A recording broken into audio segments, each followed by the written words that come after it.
Welcome to another edition of Inside Town Hall. I'm still Jim Cameron, and I'm still program director of Darien TV 79. And this is still a show where we introduce you to the various people who help run Darien town government. We have three guests on the program today, and they're all from the Darien Board of Education. Duke Dineen, can I call you Duke? I know it's David, but you're known as Duke. Absolutely, Jim. Okay. Absolutely. Duke Dineen is the chairman of the Board of Education. Jill McCammon is the vice chair, and Sarah Parent is the secretary. And I welcome all three of you virtually into Town Hall. I know you're at Board of Education headquarters, but thank you very much for joining us. Thanks for having us. Thanks, Jim. Great. Okay, let's start with some really basic questions. How many members are there on the Board of Education, and how are they selected, and how long do they serve?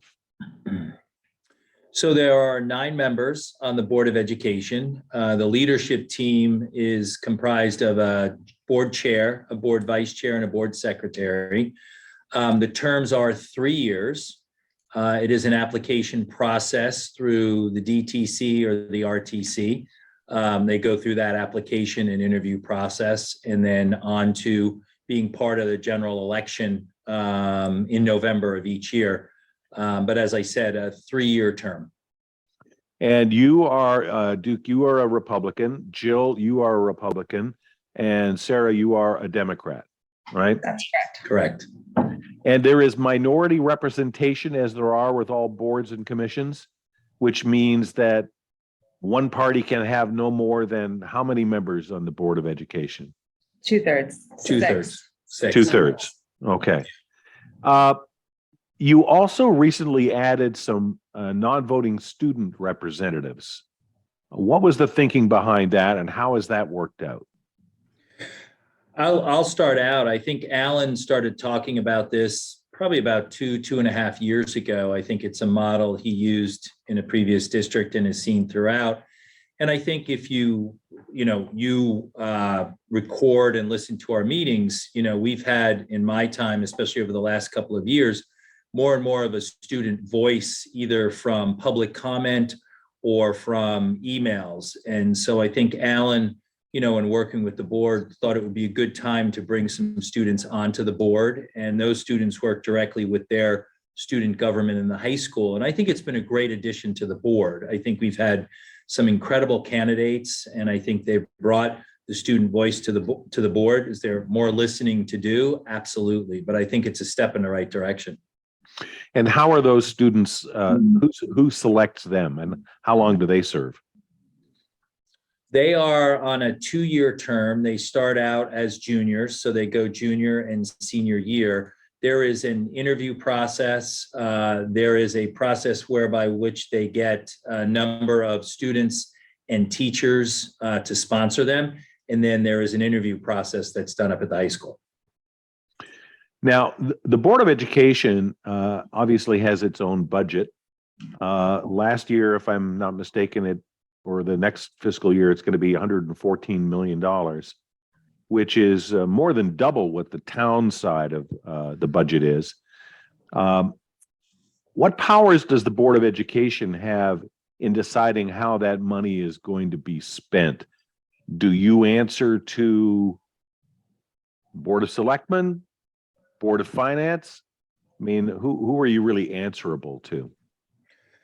I think it's a great question, Jim. I think we're answerable to all our constituents. We answer to the students that are in our education system and the parents. It's a budget process that begins, it seems like it begins almost as soon as it ends. So Alan will start the process internally within the administration and the principals and the assistant principals really in September and October. We'll start through our retreat talking about some goals and objectives. And really, the budget is broken down into RCs, responsibility centers, which are by school. And then within each school, there are responsibility centers. The overall process goes from the superintendent's proposed budget through to the Board of Ed. The Board of Ed comes up with a budget, presents it to the Board of Finance, works with the Board of Finance to come up with a budget that is then finalized by the board. And then that goes on to the RTM to approve that budget. The RTM cannot add to the budget. They can decrease the budget, but really it's then an appropriation. So that $114 million is then spent based on the needs that are presented by the superintendent and the district. And I would say monitored on a monthly basis by the Board of Ed through financial reporting from the Chief Financial Officer of the Board of Ed. I don't know if Jill or Sarah want to add anything to that. They sometimes are better in the weeds than I am. I just think another important part of that is that there is no line item veto by the Board of Finance or the RTM. So we can decide if either of those bodies reduces our budget, we then decide where that reduction will come from. I think that it's a great point, Sarah. I think it puts, the power and the responsibility with the professionals on the education side with an elected board of 9 folks that are elected by the town. And that at the end of the day, if they see fit to cut whatever dollar amount, we have to go back and figure out how to come up with those dollars. But I think, it's not by specific program or some specific project that we're working. So it still is up to the district and the board to move the educational components of the budget forward. So the RTM can't say, we don't think you should be teaching Mandarin Chinese. We think you should be teaching Portuguese. Those are your decisions, right? Or the administration's decisions with your consent. Yes, correct. Go ahead, Jim. Well, I was going to switch topics to capital, but Oh, okay. Well, I'll just finish up, Jim, because I think it's a good point. I will say, and it is a partnership, and I think it continues to improve each year because we listen to each other and we talk to each other. But we work through the budget process very closely with the RTM Education and the RTM F&B. And so we hear from them as to what they're hearing from their constituents about, is it Mandarin or should it be Portuguese or should it be something else? So we work closely with them through the budget process. As you know, we have an open Saturday, and then we have several public comments where we hear from the public about what their thoughts are on the budget. So I think it's a very transparent, open dialogue, but the RTM in their subcommittee structures are very involved through the budget process. Jill, do you have hiring power over teachers or No. only over the superintendent? only over the superintendent. That is our remit to hire and fire. We do by policy retain the right to appoint administrative staff, but that is not a hire. Statutorily, the superintendent would bring someone that he or she recommends to us. We do often look at that person just to make sure there are no red flags. And then we go on and appoint the administrative staff in a meeting by vote. But our only hiring and firing power is the superintendent. Can you override a decision of the superintendent? If they say, yeah, we got to do Portuguese, and you go, no, there's not a big future in Portuguese. Let's more Yes. focus on Absolutely. Mandarin. You can.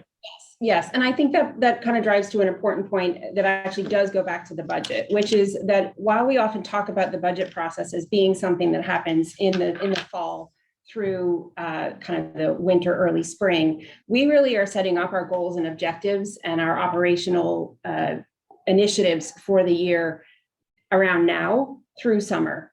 So we ideally don't have something in the budget that is some, a wild initiative that has not already been discussed with the board. So you would hope something like we want to look at Portuguese would come in the context of how we're looking at our foreign language programs and how we want to build that intelligently. We did that with Mandarin. We took a look at adding Mandarin and then what that would look like in terms of increasing staff over time and how that would, looked at the long-term operational and educational impact of that. So I'm not saying that on occasion a superintendent doesn't come up with something in the middle of the financial budget cycle that has an operational impact, but we try to do that work before the budget cycle so that we're on the same page. And we are always refining that process. We're taking another big look at it this year. So please stay tuned as we really try to be even more efficient about how we do it and even smarter. Just going back to the example of Mandarin versus Portuguese, when you get into the curricular part of it, any new courses have to be approved by the 9 Board of Ed members. So Dr. Adley couldn't say, we're doing Portuguese next year without going through the board. She is Sarah Parent. The woman in the middle is Jill McCann, and the handsome gentleman on the end is Duke Deneen. They are all from the Board of Education, and this is Inside Town Hall. If you have just tuned in, Jim? Go ahead. On the budget, I wanted to quickly talk about capital because that's structured a little bit differently than the operating budget. We were talking about the 114 million in operating budget, but capital is actually an agreement. That is a line item because we have what we call care, custody, and control of the buildings, but all of our buildings and facilities are owned by town. Therefore, by statute, we actually have to ask line by line for any sort of capital improvements that we want to make. Those dollars are granted to us. And if we need to change that for any reason, we have to go back to the Board of Finance. Give me an example of a capital improvement. What do you mean by that? So right now we are redoing the track around the stadium in the high school. We're also taking out an oil tank. Another example of 2 capital improvements that are I was going to use the wrong example. I'm trying to remember the DHS cafeteria project where you were So that's intimately involved. But But the reason why I stopped, because I was going to say the building committees, but actually what's a little bit different about those, Jim, is that once any capital improvement hits a certain threshold of about $1 million or a level of complexity, that actually leaves the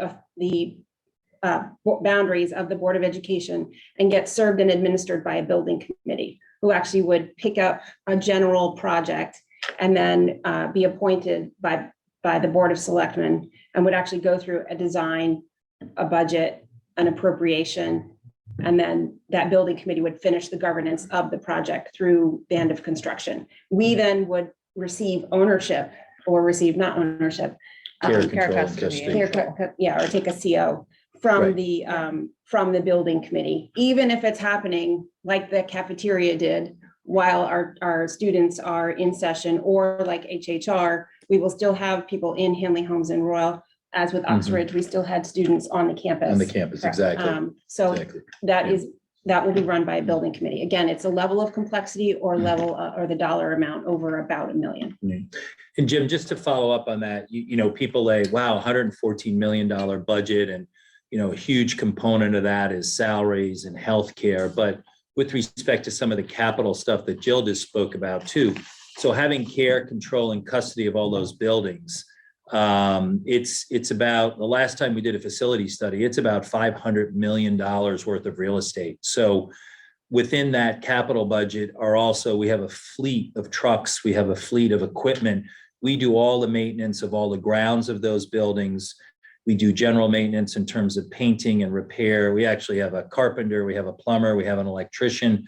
So we have a whole facilities team that on a regular basis is maintaining those buildings. And the good news is, as long as I've been on the board, all the work we've done in the building studies have come back that our buildings are maintained in an incredible way. They're some of the best maintained buildings folks have seen when they've come in to help us look at building studies, additions, and remodels. So there's a good story there. The community, we always talk about what the community has invested in education, but as you know from following the Oxridge build and Henley Homes and Royal, this town has made a serious commitment to investing in the infrastructure of our town from a building standpoint. Well, at a time when a lot of towns in Connecticut are still shuttering schools, you're expanding schools. Why is Darien the anomaly? Is it because there's such a demand for education? People keep moving here. They want to bring their kids into the school system. I mean, is it a program of attraction?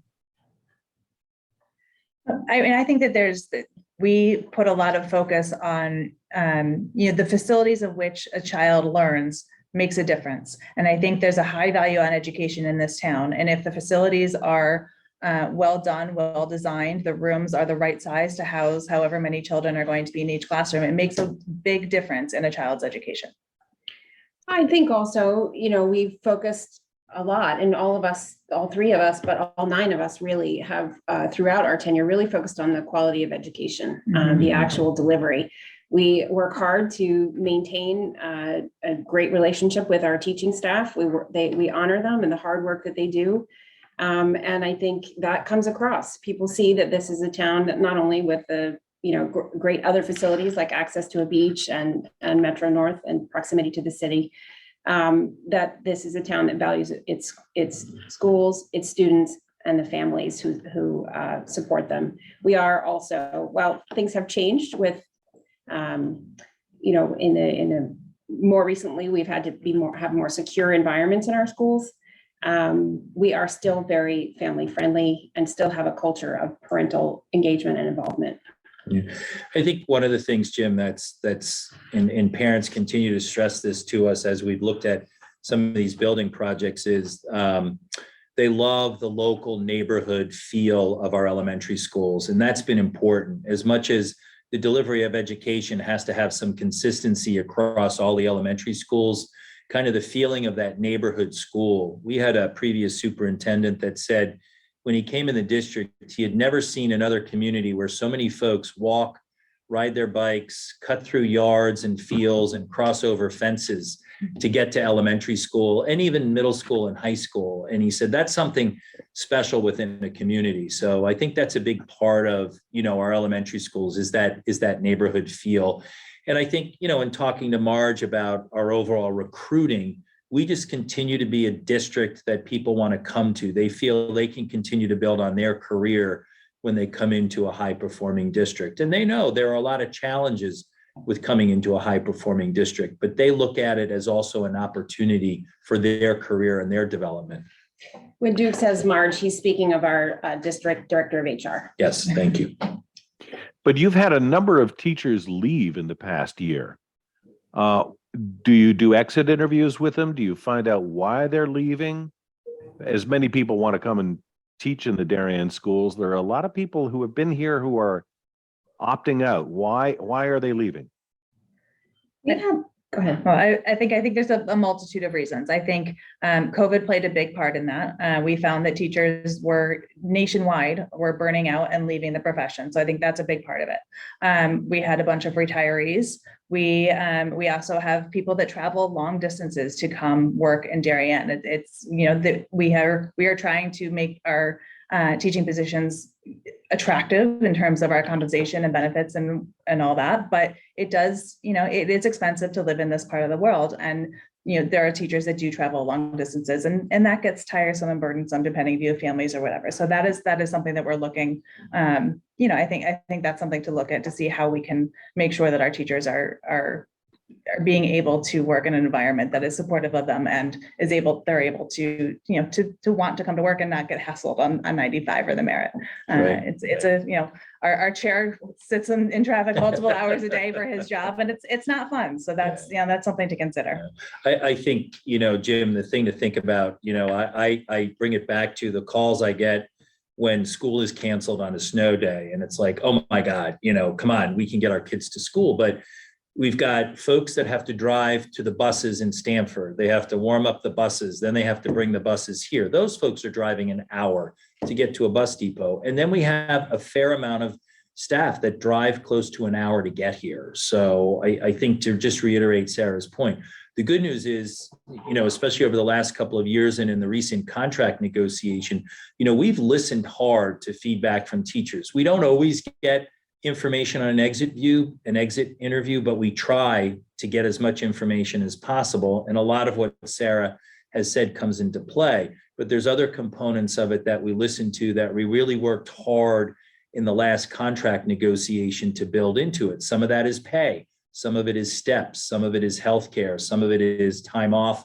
especially now that we've spent more time understanding mental health needs, not just for our students, but for our staff coming out of COVID. So the good news is our director of HR, has said, I think at the last Board of Ed meeting, that new contract has really helped her in her recruiting efforts to the district. And we still are a district that people are looking to come to, and that she is still getting a good flow of resumes. And we'll continue to listen, I think, and adjust as to whatever we hear as to why a teacher may, decide to leave the district. I think Sarah's point of it being really a nationwide phenomenon, but also a 100%. statewide phenomenon is important. Darien Board of Education Administration is doing its utmost to try to recruit and retain teachers. But there is just more mobility. And so with the factors that we're talking about, it's more difficult, and people don't want to drive as far because everyone is a little more focused on family time now that we've had a lot of it, whatever family time means to you, whether it's just time at home with a cat in the evening, that's all fine. But people are more focused on quality of life. So we're going to see mobility. We will be responding to that for a period of time. Again, we're aware of it. We're working hard on it, but some of it's out of our control. If we had more affordable housing in Darien, that might not be as much of an issue. And not just for school teachers either. Right. Librarians, all kinds of different people. Anyhow, we're not being opinionated here, Jim.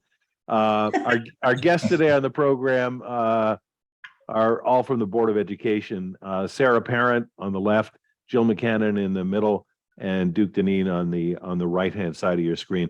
I want to talk about your meetings because people who watch TV 79 are probably most familiar with your activities because of your meetings, which tend to be rather long. I don't need to tell you that. First of all, why are your meetings still hybrid? They're still hybrid. We have a large percentage of the people who are engaged and who care about the Board of Education have complicated lives, many of which include young children. And so having a hybrid meeting means that if you travel or you have to be home with a child, or you, for whatever other reason, you're sick that day, but you really care about XYZ topic, you have the ability to view our meeting. And we have found that while we miss some of the in-person engagement that we used to have, we always had a full house in the back of the room. We don't have that as much anymore. We are grateful, on the other hand, that everyone can engage. And we have, in the past couple of years, had enough difficult things to discuss that we've decided that maximizing engagement is the most important thing for our board. Yeah, and to me, I just want to make sure that our door is always open to be able to hear from as many parents and constituents that we can. And the Zoom option, the hybrid option, allows us to do that. I go back to when I first started paying attention to the Board of Ed, 8 years or so ago. As a parent, I would have to get a babysitter and pay a babysitter to come sit into the meetings because I wouldn't be able to opine on anything in any other way. So I think to me, I think it makes a lot of sense to be able to have the most engagement that we can possible by having our meetings hybrid. I don't see it. I agree with both my partners in crime here. Having been 9 years on the board, and I think back to early Board of Ed meetings, and public comment or participation was more about if there was something on the agenda item. And I think what we took out of COVID is, we need to communicate more. We need to continue to build transparency. And I don't, at this point, I don't know any other way to do it. I look down there and I see 30, 40, or 50 folks, depending on the time during the meeting, that are signed in by Zoom. And I say, mission accomplished. People say you're not transparent. And my pushback is, you've got to explain to me what that means, because we do everything in public. We do everything at the board table. We report our financials quarterly, which we did not do when I first started. And you've got the opportunity before and after the meeting for public comment, and now the opportunity to be in person or public. So we'll continue to listen. And if there are other ways to do it, we also get emails on a regular basis. But I think I think it's good for the community. We're listening, they're listening. And I, as I said, I don't know any other way to do it on a go forward basis. And I think for our subcommittees, so we have subcommittees within our Board of Education, and our subcommittee meetings are often at 8 or 8:30 a.m. in the morning. And there are members of the Board of Ed that work in the city, or, that have full-time jobs that are unable to come into 35 Leroy at 8:30 on a Tuesday, Thursday, Friday morning. So the hybrid version allows all the Board of Education members to participate as much as possible. You also allow, as you said, Duke, public comment at both at the beginning of the meeting and at the end of the meeting. You don't make people wait 3 hours sometimes for their 3 minutes of public comment. And you have had meetings, because trust me, I look at them all. You've had meetings where half of the meeting was nothing but public comment. What's your thought on that process? Is it catharsis for the parents? Are you actually taking notes? I mean, you had a recent communications survey, and one of the things that it showed was that, correct me if I'm paraphrasing incorrectly here, but it said something to the effect that you were unapproachable or aloof or not responsive. Is that because public comment is just you sitting there listening as opposed to engaging in Q&A, question and answers? Yeah, I think that might be part of it. That's traditionally public comment. I mean, we as a board continuously look at public comment. I work with other board chairs throughout the state. There are many that have gone to one public comment. There are many that do that at the beginning of the meeting. There are some that do it at the end of the meeting. There are not that many anymore that do 2 public comments. I think over the course of the last couple of years also, we've had a special meeting where we've just had public comment or a Q&A tied to a specific topic. So I think, we can continue to do a better job of educating folks that we are listening, we are taking notes, the administration is taking notes. We take that into consideration when we're thinking about or talking about specific things, whether it's curriculum or whether it's other choices that we make. So it's not that we're not listening, it's just the nature of public comment. I think we'll continue to do it that way. I think sometimes we have tried to manage it a little bit. If we have a full agenda, having us focus on some tough topics, it becomes challenging at 11 o'clock at night. So I think we've tried to manage public comment a couple of times and have it for 40 or 45 minutes and then say we've got to move to our regular agenda items to cover those, but then reopen it again at the end. So I think depending on the meeting, we'll continue to do it that way. But I think for now, we'll continue to have the 2 public comment opportunities. And also we respond to emails that come into the Board of Ed also. Your agenda is lengthy before you even get to public comment. Do you sometimes feel you're trying to achieve too much in a meeting, or how do you keep it moving along? This is something actually we identified last year in particular. Right. We had been talking about it for a couple of years, but we identified it last year. It's part of why we've done a couple of things about it. Number one, we look very carefully at the agenda just about a week beforehand, just to pressure test how much is in it. Number two, we've done a lot of work on the subcommittees and trying to move a portion of the work to the subcommittee so that some of that kind of going through the weeds and the details can be done in the subcommittee, and that we can refine the discussion to the key questions that the board may need to deliberate on, so that the board doesn't have to do all of the fact finding before it actually does the deliberation. We were finding that sometimes conversations were happening that were very long because we just first had to understand what was a complex issue before we could even get to the question the board needed to consider. So that's the second thing we've done.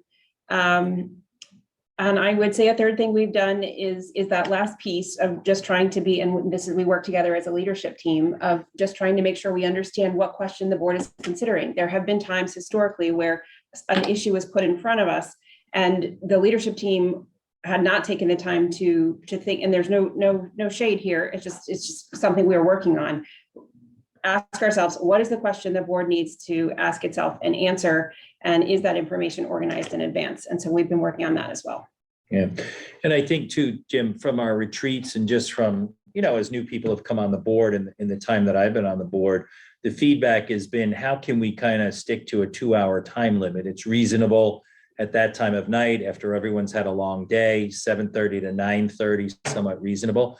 We have an agenda we look at of topics we have to cover throughout the whole year. Then topics come on and off as we go through the year, and we continue to refine that.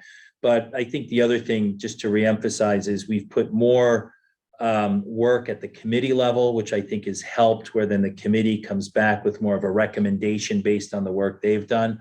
We've also worked with the administration. I mean, I remember sitting through 30, 40-page decks, and, you know, we've gone down the path of saying, look, we get the package as a board, as individual board members, we have a responsibility to read that package.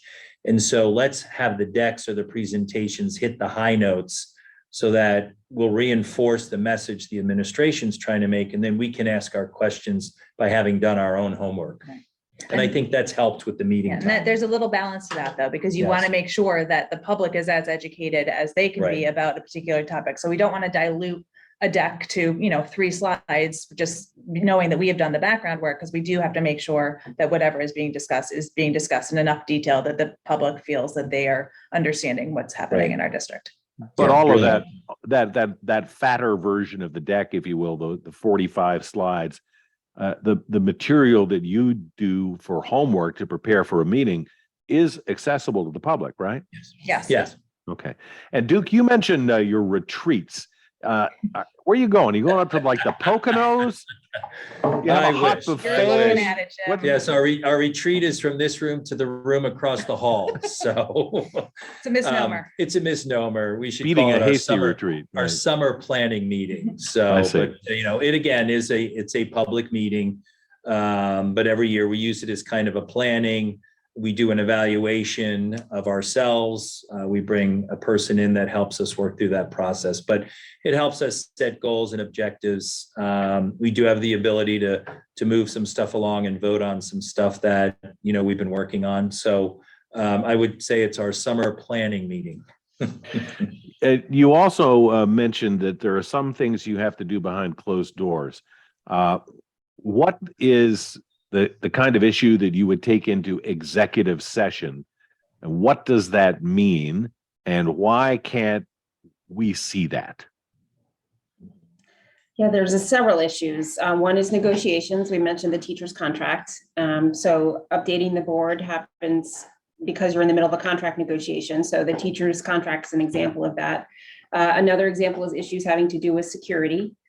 Another issue are certain types of legal updates that, could involve an active suit, and that happens behind closed doors. All of them have to do usually with business that wouldn't be appropriate to air publicly, but there is a very specific legal definition of what can go into executive session. We are very careful about that, and we are all briefed on it. Another thing that goes into exec session are the interviews of our administrators. Mhm. Right. Now, watching the Board of Education meetings and the public comment period, Duke, I don't think you even have a gavel anymore, do you? But I've never seen you have to gavel somebody down. Is it just Darien parents are well behaved? Is it the tone of civility that you bring to the meetings themselves? Because a lot of Board of Eds in Connecticut are getting into some really nasty confrontations during public comment. How do you maintain civility in your meetings? Well, I think it's a good question, and we've discussed it as a board. We've discussed it with our board attorney. I think over the course of the year, I can remember several times where at one point we had our board attorney here, and we've talked about public comment, what it means, what it is, how people should present themselves, what they should say, what they should not say, how stuff should be specific to the agenda item, not zeroing in on individuals or votes. So I think we'll continue to do that and educating the public about what it's specifically for. Look, I think we have a very engaged public. I think sometimes it does get passionate. And I think we respect that. This is about children and their education and their safety and security. So I think we set a great tone at the board level along with the administration. And I think those that are participating respect that. And for the most part, I think they are good meetings. And I think that's kind of our job as the 9 of us, is to set the tone of our meetings. And, Yeah. while we may disagree with one another, very rarely does it get Yeah. heated or incredibly passionate, or, there's not yelling or screaming. I think that's important that we set Yeah. the tone and model for the public what an important discourse looks like. Yeah, I think, Jim, to me personally, I think the challenge is always wanting to make sure people feel they're heard in that 3-minute guideline. And especially when students speak, I think have exceeded that 3 minutes. Sometimes I try to give a warning, but I don't want it to ever come across that we're not listening. I will say there are other districts that have shortened that to 2 minutes, which I find real challenging because I think 3 minutes is challenging for folks. And again, we'll continue to listen and learn around that. But I think so far that the 3 minutes works. I think people come to our meetings very well prepared with what they're going to say. Many times they'll email it ahead of time. So I think that helps. And I do think I love when the students come. I think the board likes when the students come and we hear from the students and they understand. We give kind of an education about public comment as we kick it off. Michelle gives her, you'll be called upon. We'll take people in the audience first and people on Zoom, and you have 3 minutes. So I think that's played into having good public comment. One of the issues that a lot of schools in Connecticut and across the country have been dealing with are parents who are concerned about school textbooks, school or books that may be in the school library as well too. I don't know if we've had much of that in Darien, but if a parent well, first of all, should a parent know what's in the books that his or her daughter is using in a classroom? And if they're concerned with something that they see in that book, what's the best means of recourse? So there's a clear chain of communication that is on our district website. The first thing, if you have a question about something that's happening in a classroom, is you go to the classroom teacher, whoever is in charge of that room. If your issue is not resolved, you're not satisfied with that answer, then you go to the administrator in that building. If then it's not resolved or you're not happy with that answer, you go to the superintendent. And the buck does stop with the superintendent. We are working with through our policy subcommittee to think about whether we codify in policy when there is a challenge, if a parent has an issue, what are the steps to take if that happens? But that is something that is in process. Mm-hmm. Yeah, we are experiencing parents who have concerns about instructional materials. There's some things that have changed, right? We've seen the rise of graphic novels. That's a new form. And there's been some, graphic material, meaning that illustrated. So yes, we are seeing it. And that is part of why the policy committee has taken it up. Mm-hmm. We are doing our best to listen and be responsive. I think your question was, should a parent be aware of everything that the student is reading? I really think that each parent has to make a decision about how he or she wants to parent their child. And so if a parent wants to be at that level and wants to know everything that their student is reading, then they certainly have that right and ability. I would guess that the average parent does not follow quite at that level.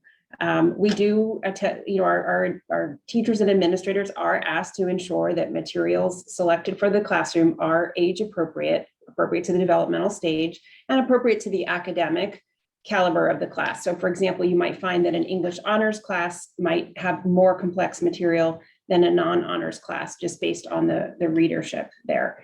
But we think parents do need to be involved with their students in the way that they feel is appropriate. We also do distinguish between materials that might be in a library and a child might have a choice to go and look at, and materials that are curricularly required. And those to us are two different things. And so we handle them differently. Again, I don't know that the practice of reviewing the materials, I think, still goes through a similar process, but it might be that you go to a librarian instead of a classroom teacher. Are textbooks in Connecticut approved by the State Board of Education or by each individual Board of Education? Individual Board of Education. Individual. Yeah. But we do not cherry pick. It is not the role of the 9 of us to say you are using this Spanish textbook. It is we have delegated that responsibility to the curriculum team in our district. Well, and actually even further than that, we pick the curriculum, but we don't necessarily pick the textbooks. Correct. Even Yes.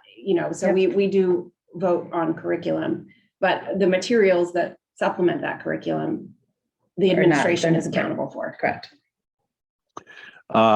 Our guests today are from the Board of Education, Duke Deneen, Jill McCannon, and Sarah Parent. And I'm going to wrap it up with just a couple of like left field questions. Darien's a very competitive town, and a lot of parents project their competitiveness on their kids. Are we too focused on getting kids into college instead of realizing there's a lot of good jobs out there for kids that don't necessarily have to go to Harvard or Yale? Are you too focused on SATs and college placement? It's a great question, Jim, and it's a question that we've discussed. The three of us here as leadership team has discussed it. We've discussed it at the board level. The superintendent has discussed it. It's interesting. I had this conversation with a prior superintendent, and I've had this conversation with our current superintendent. You know, our town seems to focus on, you know, maybe a certain group of schools based on, you know, us being a high performing district and a competitiveness that's out there. But, you know, both superintendents have said, you know, there's a school out there for every child. And we've got to do a better job of educating kids about what the schools are that are out there. But I think what we heard this year too, are there are more students looking for alternatives to college, trade schools. We still always have students that are appointed to the services, which is phenomenal. But I think it's something we're going to have to continue to look at. There are companies now that are not looking for that 4-year degree.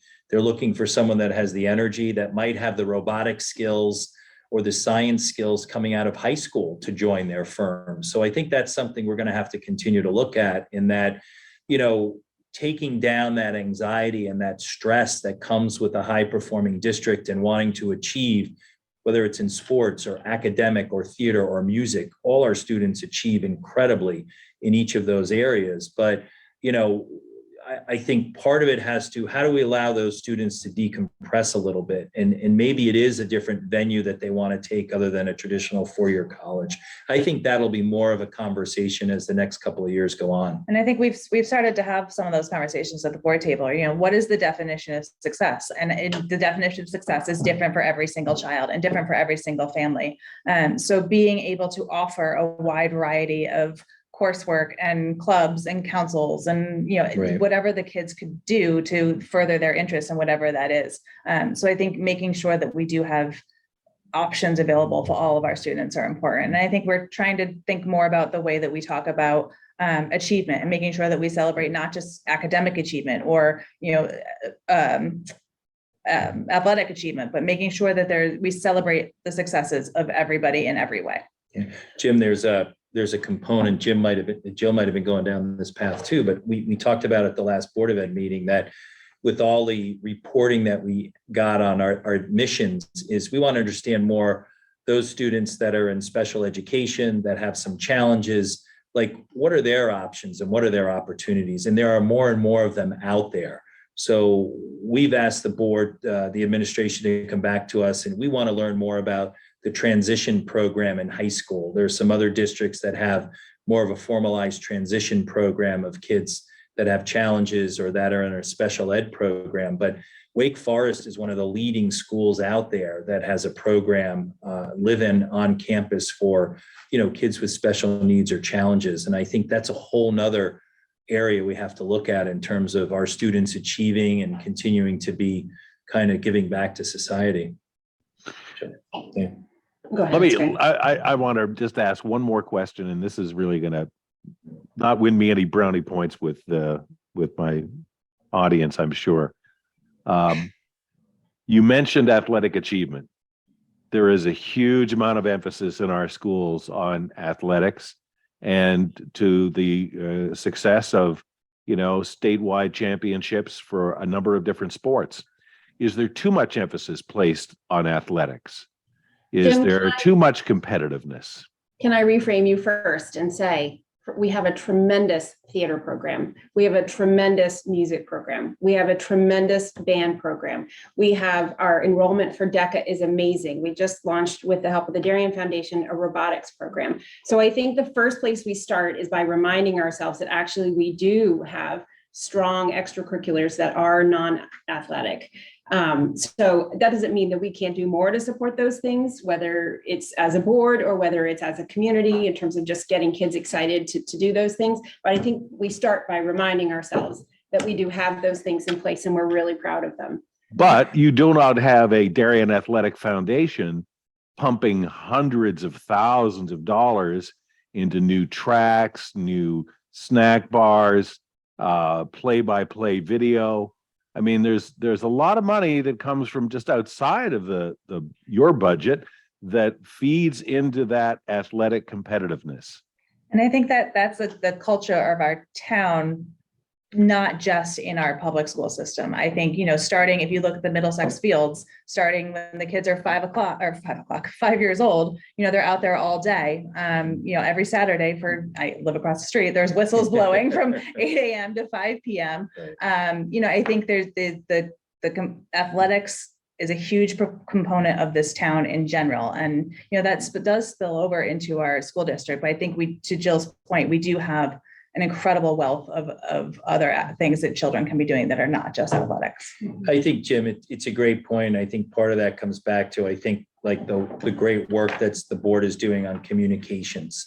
And I think that's a component of it. You hear about the sports scores, there are headlines in the newspapers, but the theater productions this last year were probably some of the best, better than some Broadway shows I've attended. And I think, we're working with the Community Foundation, Darien Foundation on some dollars for some needs that are at the auditorium too. But I think it's a good point that from a communication standpoint, we can do a better job broadly talking about the success of our students across all those different kind of venues.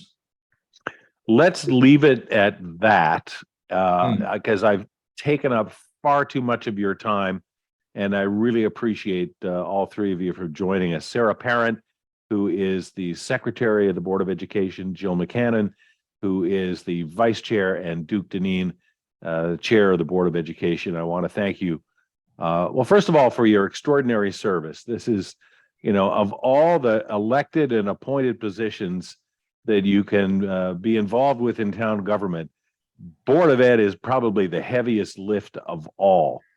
And I thank you for your time and your service to the community. Jim, we appreciate that. We appreciate the time and energy that you put into Channel 79 and making all this accessible, from our regular meetings to following us on our building tours during Super Saturday. We appreciate it. I think it adds to an informed community that helps us all make better decisions around the education and the safety and security of our students. So we appreciate that. And thanks for all that you do. It's a great partnership. Thank you. Well, thank you. That's very, very kind of you.